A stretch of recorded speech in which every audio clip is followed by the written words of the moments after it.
আপনি যে চুরি করে ট্রেনের মধ্যে চেপেছেন, বিনা টিকিটে ট্রেনে চেপেছেন, তো এতে আপনাকে খারাপ লাগছে না?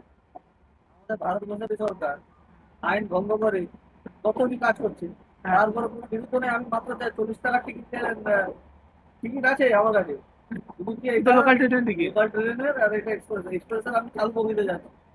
তো ওটা চালু বগিতে তো যাওয়া যাবে না লোকাল ট্রেনের টিকিট কেটে। না না, যাওয়া যাবে।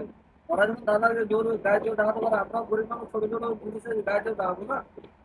ওরা বড় বড় জায়গায় দেখায়, আমরা ছোট ছোট জায়গায় দেখাই। তাহলে তো আপনিও তো সেই চোরের আওতায় তো পড়লেন। হ্যাঁ, ওরা বড় চোর, আমরা ছোট চোর। তাহলে আপনি মানছেন যে আপনি চোর? আমি চোর নাই, চোর। চোর নাই তবুও চোর মানে কি? ওইটাই, হ্যাঁ। ওইটাই। না, এটা তো ঠিক নয়, কারণ আপনি এরকম যদি করেন আপনাকে দেখে আরো একজন শিখবে। আমার একটা আসলে তাহলে। আমার একটা মিটিং ছিল। আচ্ছা। মিটিংটা ধরার জন্য ওখানটা ছেড়ে যায়, ওখানে করে এটা রয়ে যায়। তার জন্য টাইমে পৌঁছানোর জন্য এটা লাগবে। সেটা আপনার কথায়ও যুক্তি আছে যে আপনার আহ, দরকার ছিল আর্জেন্টের জন্য আপনি এরকম করেছেন, কিন্তু এরকম করা তো উচিত নয়। তো আপনারা দর্শক বন্ধুরা বলবেন ইনি যেটা করেছেন এটা কি ঠিক না ভুল, আপনারা কমেন্টস করে জানাবেন।